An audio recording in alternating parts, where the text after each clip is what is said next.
Attends, il faut voir mes chaussures.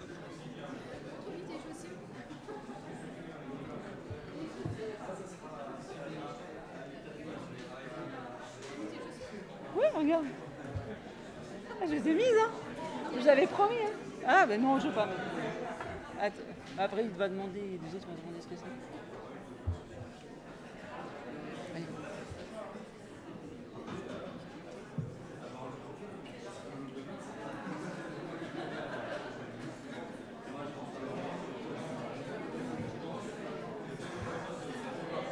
On peut y aller ? Bonjour à tous. Donc nous allons commencer par nous présenter. Donc, je suis Anne-Laurence Ferrari de l'IUT Besançon-Vesoul, enseignante en économie et gestion. Je le présente parce qu'il n'est pas là, également de l'IUT Besançon-Vesoul, Cyril Masselot, maître de conférence en sciences de l'information et de la communication. C'est toi. Donc c'est à moi. Oui, c'est bon, on entend. Ok, donc Laurent Milan, donc moi je suis IUT de Poitiers-Niort-Châtellerault et je suis maître de conférence en psychologie sociale. Et bien que vous me connaissiez suffisamment depuis ce matin, je suis Antonietta Speconia et là je suis l'enseignant-chercheur, maîtresse de conférence en 16e section, donc en psychologie sociale également. Donc, je vais vous présenter le contexte de la recherche qui consistait à nous interroger sur les pratiques de recrutement des candidats via Parcoursup, donc candidats en première année de bachelor universitaire de technologie, et de vous rendre compte de la représentation des recruteurs sous-jacente aux pratiques de recrutement. Les données que nous vous présentons sont issues de la maîtrise d'œuvre Parcoursup, donc sont des données officielles, à la fois quantitatives et qualitatives, exhaustives des 944 formations qui étaient présentes en 2022 sur Parcoursup, dans nos 108 IUT, et nous avons analysé à la fois les critères généraux d'examen des vœux en 2021 et en 2022. Donc la présentation va s'articuler autour de deux grandes parties, va permettre d'identifier les traces de l'intention donnée des pratiques mises en œuvre. Alors dans une première partie, Laurent va présenter une analyse de contenu sur les modalités de recrutement via les 5 critères généraux d'examen des vœux. Et dans une deuxième partie, Antonietta montrera le lien étroit qu'il y a entre les pratiques et les représentations sociales en matière de recrutement. Bien, donc moi je vais partir sur la méthode qu'on a utilisée pour examiner ces critères généraux d'examen des vœux. Alors évidemment, on va être sur des méthodes propres au domaine des sciences humaines notamment, et on va travailler sur de l'analyse discursive. Donc, comme l'a dit Anne-Laurence, le corpus que l'on va retenir, c'est effectivement les critères généraux d'examen des vœux, c'est des 944 formations. Qui sont portés par le réseau des IUT. Ça veut dire qu'en fait, quand on parle de formation, un IUT peut porter, effectivement, si je prends le cas du mien, 11 formations spécifiques, mais également avec des parcours qui peuvent amener à des critères spécifiques dès la première année. Et puis, comme on est sur du domaine d'analyse de contenu, puisqu'on va être sur des contenus discursifs, eh bien, on va appliquer un système semi-automatisé d'analyse cognitive du discours. C'est une analyse de contenu assistée par le logiciel R, et notamment le logiciel Iramutech, qui a été développé par Pélissier et surtout par Ratino. Et on va utiliser un algorithme spécifique d'Iramutech, qui est l'algorithme Alceste, qui a été développé par Reinhardt, et qui en fait permet ce type d'analyse du corpus, à savoir qu'il va y avoir un découpage avec des systèmes d'automatisation, je vais y revenir. Mais tout simplement, c'est un choix très spécifique qu'on a fait. En analyse de contenu, on peut utiliser différents types d'approches, et celle qui se prête le mieux au contenu qu'on utilise ici, c'est effectivement celle de l'analyse cognitive du discours. Alors, le contenu proprement parlé, c'est les 5 critères généraux d'examen des vœux. Donc, vous les connaissez normalement, hein, les résultats académiques, les compétences académiques et acquis méthodologiques, les savoir-faire, et puis tout ce qui concerne l'engagement et les activités centres d'intérêt périscolaires ou extrascolaires. Et enfin, critères de la motivation, et de la connaissance de la formation et la cohérence du projet. On va analyser cas par cas chacun de ces critères, mais à la fin, je vous proposerai également une analyse globale qui compile l'ensemble. On va ajouter à cela des variables complémentaires qui vont nous permettre parfois de bien mieux comprendre ce qu'il y a dans ces discours. Et ces variables complémentaires, on a choisi d'identifier 3 variables, à savoir les IUT qualifiés en termes de ville. Donc, par exemple, quand vous verrez, si vous voyez Poitiers, en fait, il faut savoir que c'est Poitiers et Niort-Châtellerault. On n'est pas sur les sites géographiques, on est sur les IUT. Et on va également associer les domaines de spécialité, à savoir production ou service. Et enfin, on va y rajouter chacune des 24 spécialités en variables complémentaires. Donc, on peut projeter dans le graphe et qui va nous permettre d'avoir une lecture spécifique. Alors, je vais passer un petit peu plus de temps sur le premier critère pour bien comprendre comment ça se construit. Et après, derrière, toutes les analyses sont construites de la même manière. Le contenu, il n'y a rien à lire de plus que ça. C'est simplement vous montrer, ce sont des pages et des pages et des pages d'extraction des informations qui sont mises dans les critères et qui sont soumises à l'analyse.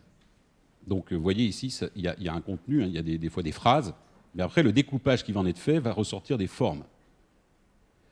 Prenons par exemple les résultats académiques. Ce que l'on observe, c'est que 99,8% des formations mentionnent les résultats académiques comme critère important. Si on regarde la statistique textuelle, on voit que sur ce critère, il y a 44 154 occurrences. Ceci étant, chaque occurrence parfois est redondante. Et donc, par exemple, quand vous avez note au singulier, note au pluriel, eh bien, le logiciel va d'abord réduire ces occurrences en des formes. Et donc, vous voyez que quand on passe de 44 000 à 354 occurrences, on en arrive à seulement 836 formes. Et quand on regarde ensuite le dernier indicateur, à savoir ce qu'on appelle les APAX, c'est-à-dire le nombre de formes qui n'apparaît qu'une seule fois dans la totalité du corpus, on se rend compte que les APAX représentent 26,44% des formes. Ça veut dire que plus de 70% des formes, quelque part, ont une redondance. Donc ça veut dire qu'en fait, on a, malgré toutes ces occurrences-là, un discours qui est relativement structuré et très homogène, ou en tout cas très redondant, dans ce critère-là général d'examen des vœux. Quand on applique ce qu'on appelle la classification descendante hiérarchique, elle nous permet de faire une première analyse qui nous montre effectivement qu'on a 3 classes qui se distinguent dans cette analyse. Alors je vais parler en couleur, hein, évidemment c'est totalement arbitraire. On voit d'abord qu'il y a un arbre à 2 branches, il faut toujours démarrer du haut pour descendre vers le bas, qui sépare une première classe en vert, qui est isolée du reste. La seconde branche se subdivise également en 2, mais on verra qu'elles sont très connectées. La première classe, qui, en tout cas, qu'on va retenir là-dedans, c'est celle à 68,2%, elle est en rouge, parce qu'en fait, elle réunit des formes qui sont largement partagées par l'ensemble des formations, des textes en fait. Cette classe réunit un ensemble de formes donc, qui font principalement référence aux éléments liés clés du cursus du candidat, à partir desquels vont être analysés les résultats académiques par les formations. Et donc, on voit bien que ces critères académiques-là sont très largement partagés. Plus spécifique et associée à cette classe, la classe bleue, à 15,2%, qui donne des précisions quant aux supports qui vont être étudiés, les évaluations anticipées, les évaluations des équipes pédagogiques. Et puis, on a une troisième classe qui va permettre de distinguer encore les choses, qui est une classe qui va être verte ici, à 16,6% en termes de poids, et qui nous montre que, effectivement, on est là à la fois sur les éléments particuliers qui vont être ciblés dans ces résultats académiques. Alors, si on regarde cette fois-ci, alors ne cherchez pas à lire, parce que même moi j'ai du mal, mais simplement, vous voyez les codes couleurs. L'analyse factorielle des correspondances, en fait, va nous projeter ces différentes formes dans un espace avec 2 facteurs. Et j'ai mis à côté les classes qu'on ressortait, hein, d'accord ? Et ce que l'on voit en premier, c'est que dans l'analyse factorielle des correspondances, on place l'axe 1, et on voit que la classe rouge est centrale. Si elle est centrale, ça veut dire qu'elle est quasiment utilisée par tout le monde. D'accord ? Donc en fait, au niveau de la classe rouge, ce qu'on disait en termes de résultats anticipés, etc. Et puis, on a ces 2 classes spécifiques qu'on avait vues dans l'arbre, à savoir la classe bleue et la classe verte.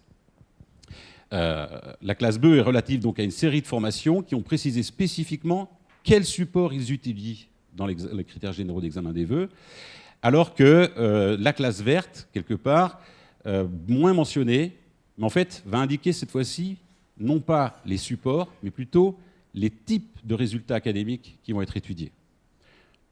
Alors jusqu'ici, on pourrait dire qu'il n'y a pas grand-chose de nouveau, sauf qu'en fait, quand on pousse l'analyse suivante en rajoutant les variables complémentaires, on voit que certains IUT tirent ces nuages et donc finalement sont en partie ceux qui font ressortir ces nuages. Quel type de classes sont le plus mobilisées?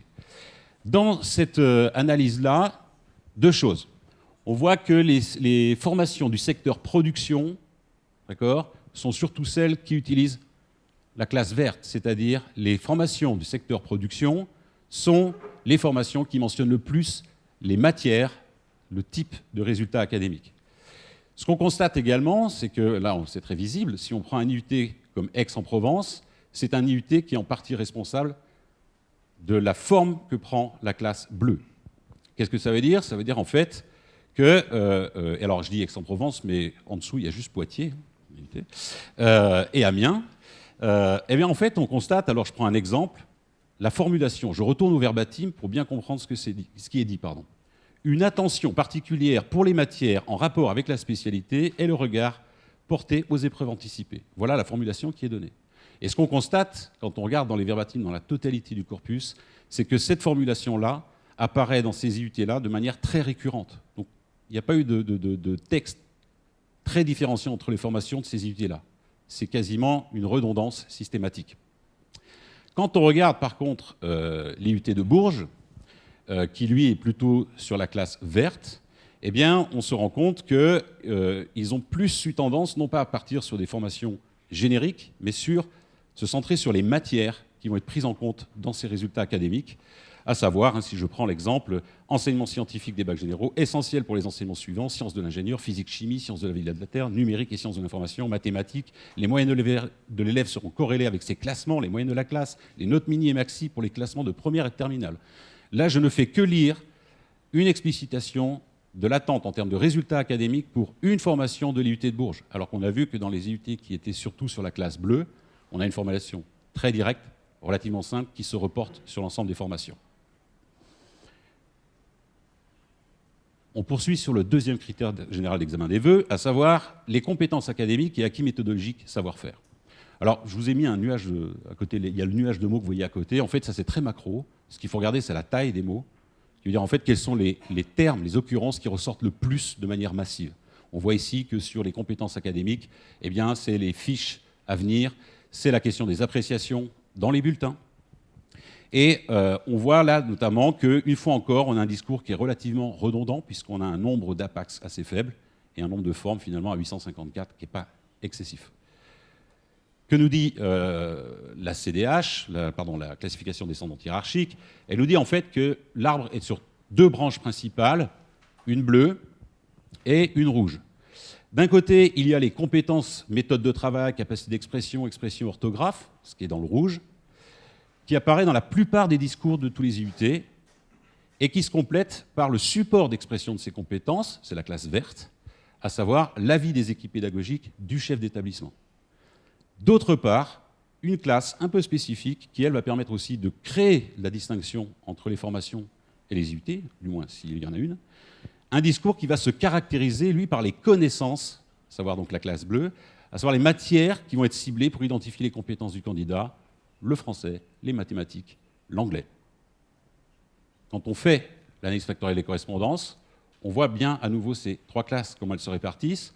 On voit à nouveau que la classe rouge est celle qui est le plus centrale au niveau du facteur 1. Le facteur 1, c'est celui qui est à l'horizontale, le facteur 2 étant à la verticale.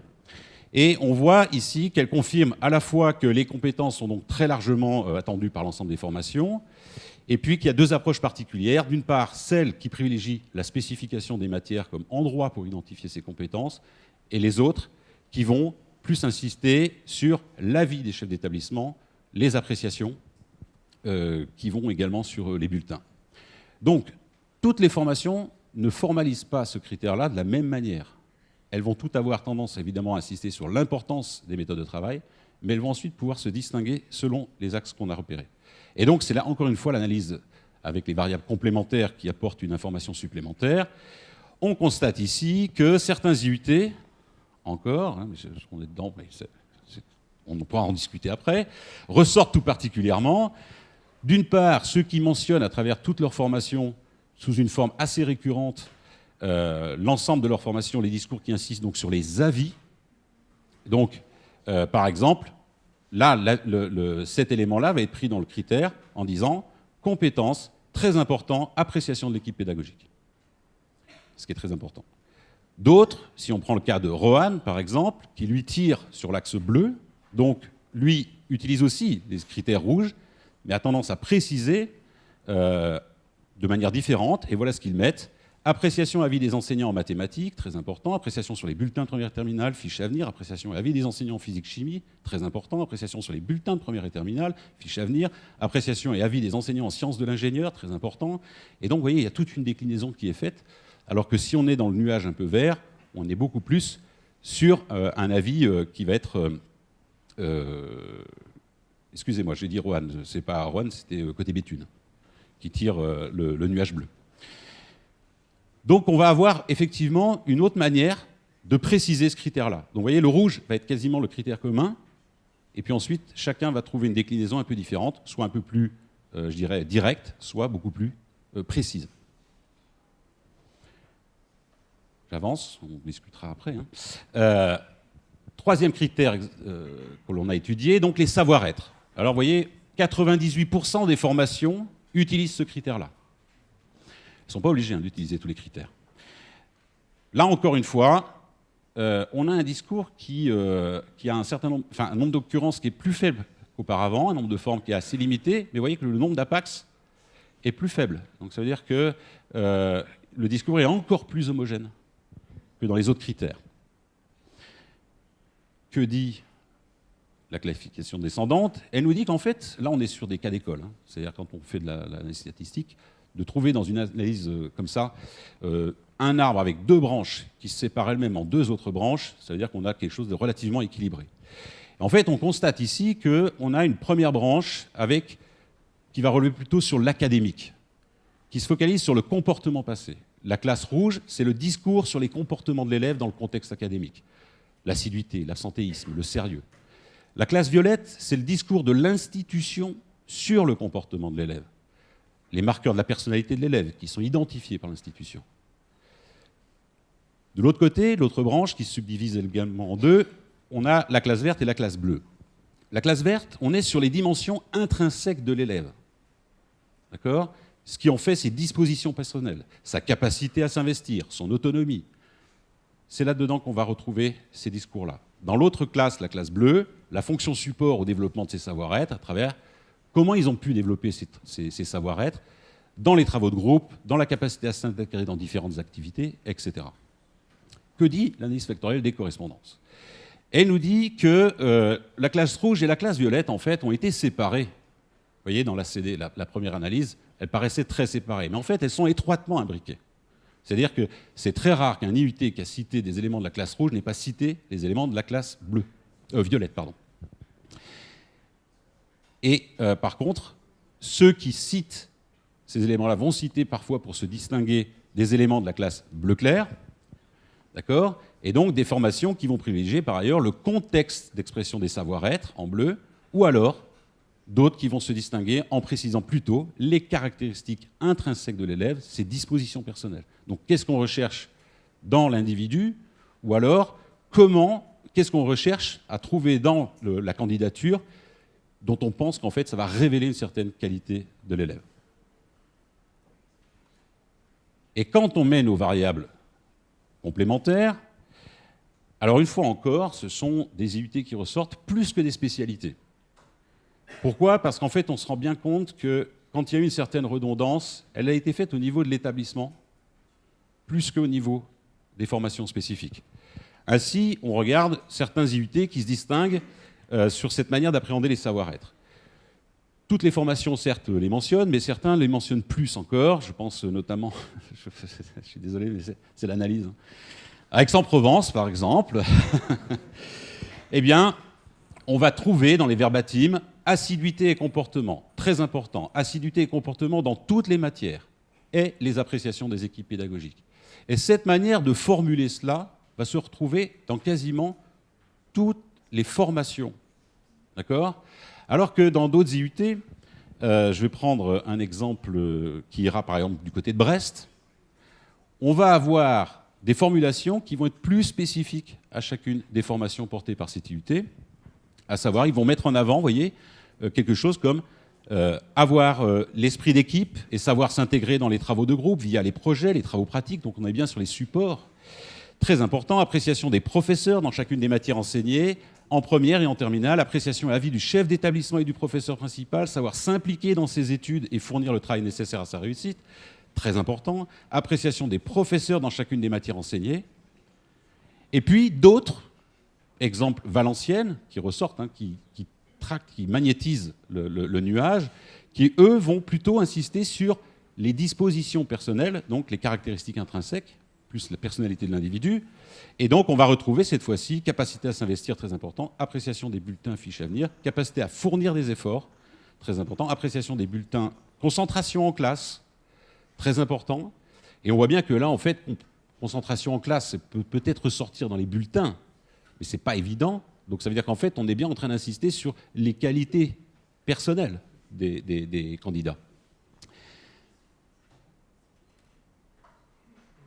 Donc on voit bien qu'à chaque fois, hein, il y a des choses qui sont en commun et puis il y a des choses qui se précisent dans les formations en fonction notamment des IUT.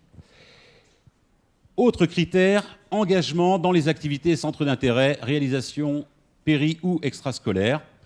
Nombre d'occurrences, bon là on est sur un discours encore assez redondant. Ici, résultat particulier, on a l'impression qu'on a des discours assez spécifiques, avec des classes qui sont quand même malgré tout assez bien associées, assez complexes à interpréter, il faut avoir beaucoup de prudence, et en fait, quand on regarde pourquoi c'est compliqué, c'est parce que c'est l'analyse factorielle des correspondances qui nous montre que la projection est très particulière. En fait, une majorité des formations mobilisent les éléments de la classe rouge et de la classe verte, et qui rappellent donc l'importance de l'engagement citoyen et de la lecture, celui-ci, dans les fiches à venir. C'est-à-dire qu'en fait, on insiste sur l'engagement citoyen, on insiste sur ces éléments-là, et on insiste sur le fait qu'on les lira dans ces fiches-là, elles doivent transparaître dans ces fiches-là. Et puis, l'étirement du nuage sur les axes 1 et 2 nous laisse à penser que ce sont nos variables complémentaires, en fait, qui vont nous permettre de mettre en évidence sa déclinaison du discours. Et effectivement, on regarde, c'est encore une fois des IUT qui font ressortir les choses. Si on va sur Schiltigheim, j'espère que je le prononce bien, on voit qu'effectivement, ils sont plutôt responsables de cet axe-là en violet, à savoir une implication dans les activités extrascolaires, stages ou expériences acquises, complémentaires, mettant en œuvre l'implication dans les activités, domaines sportifs, associatifs, culturels, artistiques, et insister sur les stages ou expériences déjà acquises dans le domaine de la formation. Alors que sur la classe bleu clair, on va retrouver Poitiers, beaucoup plus simple, activité, centre d'intérêt important, niveau d'engagement, activité, centre d'intérêt indiqué dans le dossier Parcoursup. Donc en fait, on ne précise pas plus que ça, on dit il faudra que vous mettiez tout dans le dossier Parcoursup. La classe rouge, plus particulièrement, la verte en particulier, Aubière par exemple, où on voit qu'ici on insiste sur l'engagement associatif citoyen, avec une complémentarité sur les activités, centres d'intérêt, les projets de formation. Alors pourquoi est-ce que les spécialités ne ressortent pas ? Parce qu'en fait, la redondance dans la formulation des critères est très redondante. Et donc, en fait, les spécialités ne ressortent pas. Ce n'est pas vraiment la spécialité qui fait la chose, c'est surtout l'IUT, en fait, quelque part, qui est aussi responsable du pilotage de la formulation de ces critères. Dernier critère, la motivation et la connaissance de la formation, ainsi que la cohérence du projet. 99,5% des formations le mentionnent. Très particulier aussi, parce que vous allez voir que on ne peut rien en faire.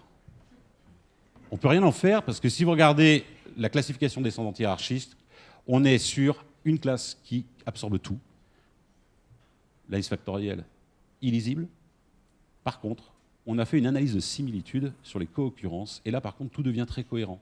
Tout le monde a la même manière de concevoir ce critère-là, à savoir La connaissance de la formation, à travers les immersions, la connaissance du programme, les débouchés, est un critère fondamental, étroitement lié à la cohérence du projet. Cette cohérence du projet, elle va s'apprécier à travers la fiche à venir, et particulièrement également va être liée à la motivation attendue par les équipes, à travers lecture, au travers des présences au JPO, au contenu de la lettre de motivation.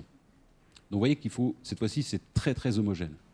Et je vais, juste avant de passer la parole à Antonietta, on a tenté une dernière analyse, c'est de prendre l'ensemble des 140 000, 354 occurrences, de lancer l'analyse dessus et de voir ce que ça donne. Et ben c'est finalement assez intéressant parce qu'on voit 4 classes qui apparaissent. Je vous rappelle qu'il y a 5 critères généraux d'examen des vœux.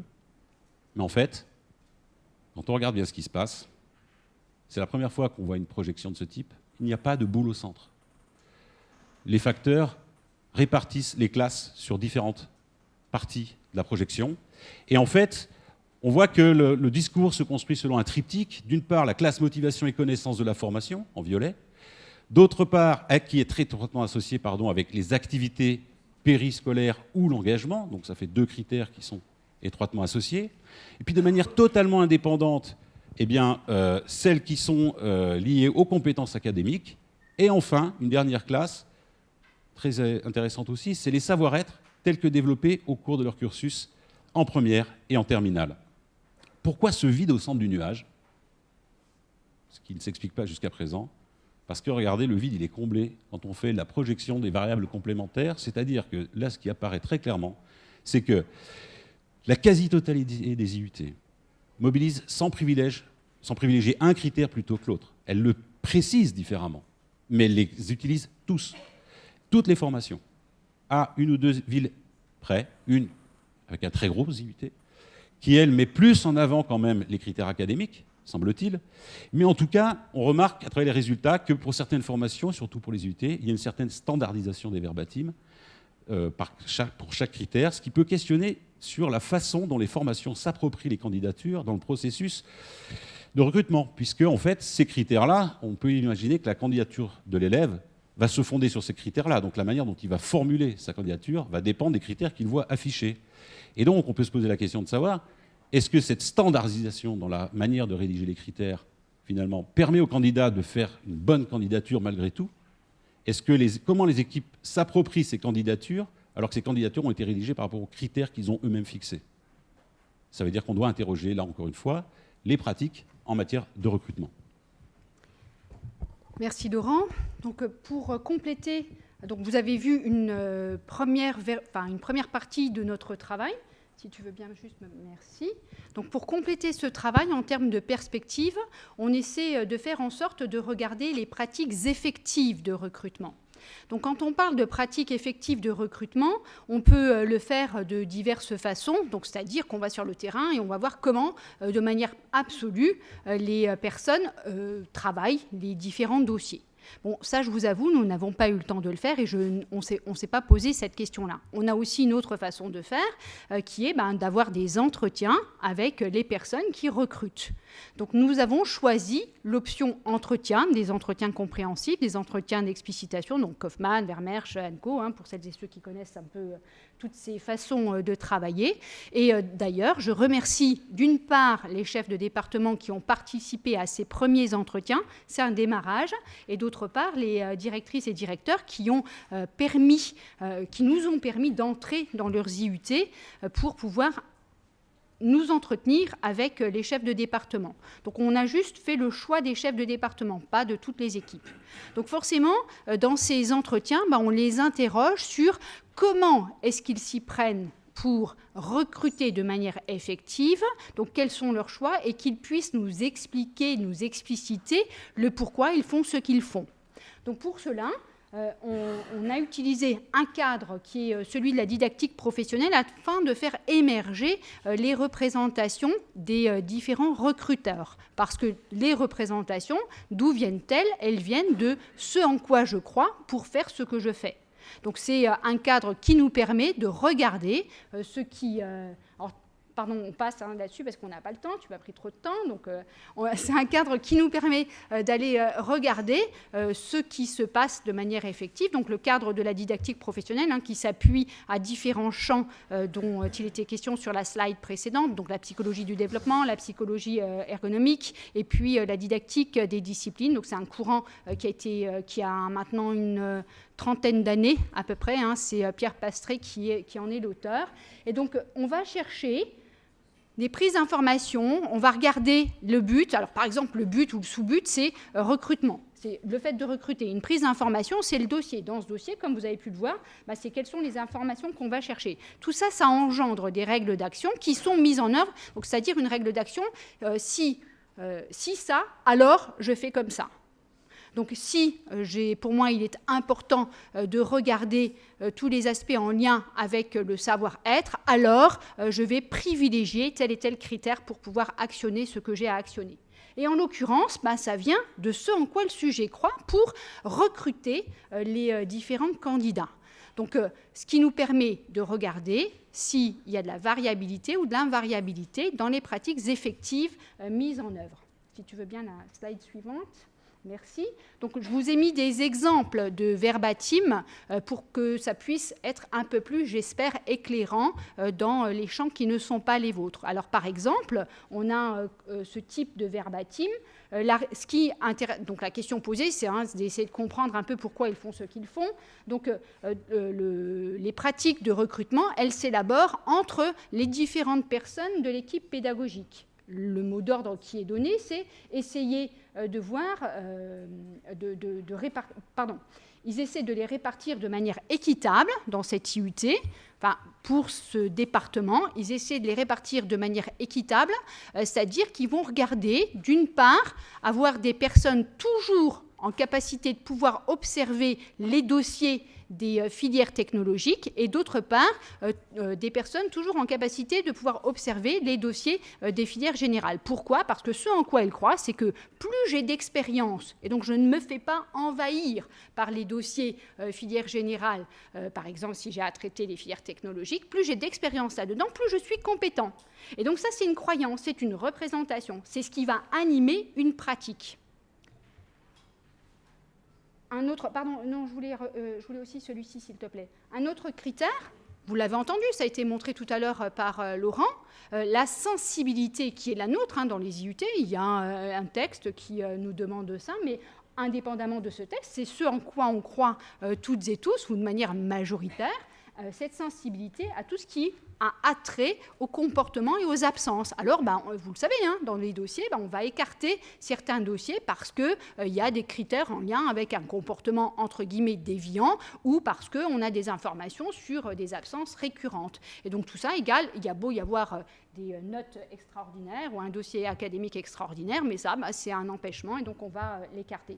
Donc, ce qui veut dire que dans la croyance du recruteur, on a cet indicateur-là qui nous permet de dire le comportement au travail et l'assiduité sont des facteurs absolument déterminants du recrutement. Donc ça va étayer ma façon de recruter. Je dépasse le temps là ? Largement. Bon, ça va ? Ah, ok. Autre verbatim. C'était joli ça aussi, donc je me permets de vous le donner, parce que quand c'est joli, c'est joli de le présenter aussi.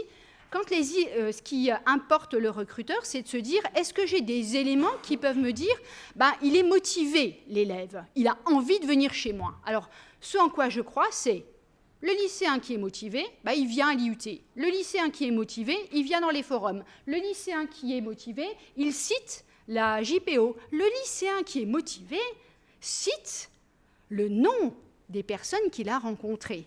Oui, tout ça, ce sont effectivement des pratiques effectives. Donc j'imagine que là, dans l'Assemblée, vous vous reconnaissez, puisque vous-même vous dites « Ah tiens, moi aussi je fais ça. Ah non, moi je fais pas ça. » Ou « Non, je suis capable de ne pas me faire avoir parce que les noms, ils les trouvent. » Je vous rappelle quand même qu'on a tout ça dans nos organigrammes, donc ils peuvent vous raconter tout ce qu'ils veulent. Pour autant, on y croit tous.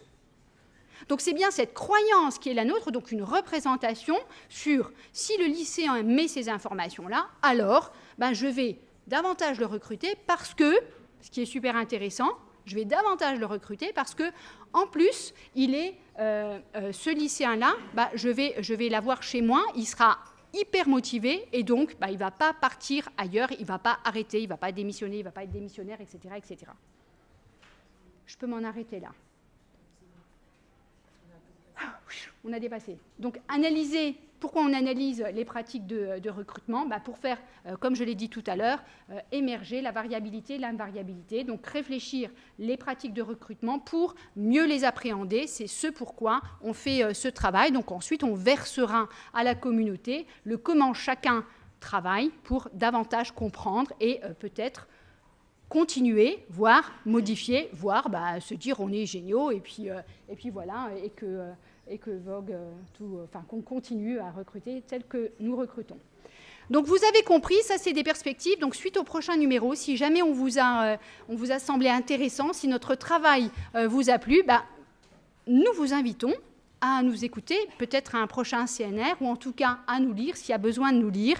Et voilà, vous avez toutes les références pour celles et ceux qui ont le souhait d'aller regarder de manière un peu plus proche. Donc on déposera tout ça, bien évidemment. Je vous remercie.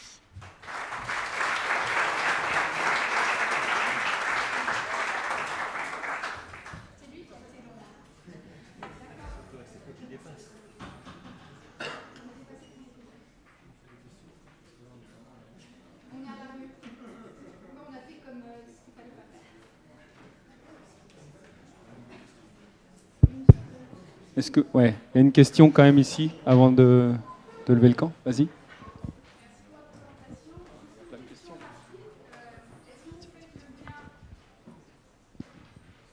Est-ce que vous faites le lien entre les pratiques de recrutement et les taux de réussite? Pas encore. Ok. Alors, tu relances le débat? Vous m'entendez? Non.